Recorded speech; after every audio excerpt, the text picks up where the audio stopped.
The connectivity cut teaches you principles that you can utilize to move through the hair with intention and intuition while honoring straight, wavy, and curly hair exactly as they come.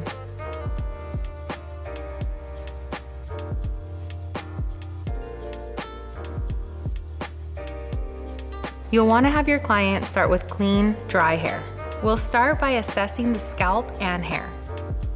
You're looking at the condition of the scalp, the health of the hair, the texture, the density, and the hair pattern. The best way to assess the hair is through sections. Starting at the front part line, sectioning around the perimeter of the hairline, about 2 to 3 inch radial sections. Move through the entire head until you get to the top. Most important, you want to determine where the true length around the entire haircut is coming from. It is also important to take note of the previous haircut and if there is any breakage. After you've assessed the whole head, we're ready to dive into the haircut. Start with the hair fully down, falling naturally. We'll divide the hair into 3 sections. For section 1, the head shape will determine the area where the bangs or face framing will fall. Typically, this is the apex to the recession.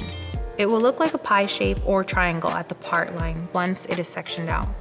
Next, for section 2, part the hair from the apex to just in front of the ear.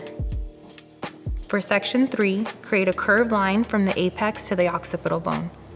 With a hair stick or clip, twist all the remaining hair that is not in these first 3 sections to the top of the head. Alright, now it's time to begin the cut. You'll want to start at section 1 with the bang, fringe, or long face framing. Decide where you want the hair to fall. There are 2 steps to this part of the cut. First, cut one side of your first section using 0 elevation or over direction. This is where you decide the angle. The bangs can be as short or as long as you want them. Then mimic on the other side. Now that you have cut the length and both sides of the hair match, it's time to elevate the entire section around the face to soften the fall. You can take the hair straight out from the section parallel to the floor or straight up towards the ceiling. Just make sure you use your guide so you don't disrupt the length that was just established. Now let's go on to section 2. This is the area that frames the face. Connect the line from bangs to the length, then mimic on the other side. Now, depending on the look you want, you can also choose to disconnect sections 2 from the bangs. This is where you can tailor the haircut for any of your clients.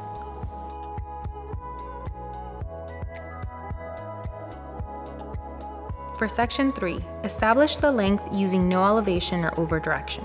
This is a good place to remember what you assessed at the beginning.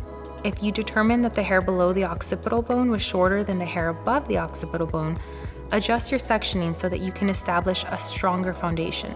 This may be the case for very fine hair or hair that has been damaged from heat or chemicals.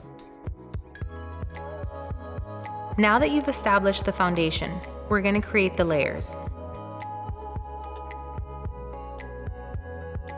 Your next section is from the apex to the top of the ear. Cut this section using the guide you established earlier.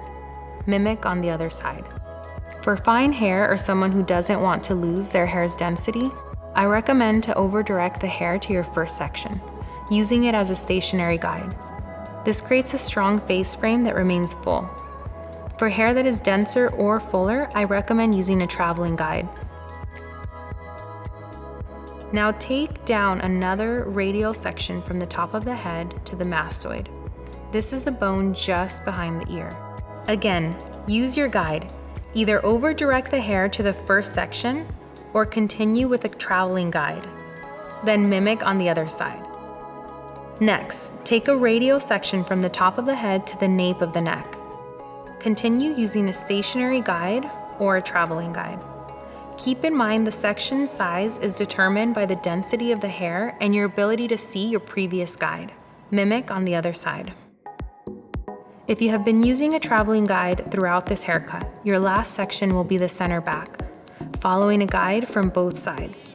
If you have been using a stationary guide, you will split this section and over-direct the hair to your first guide.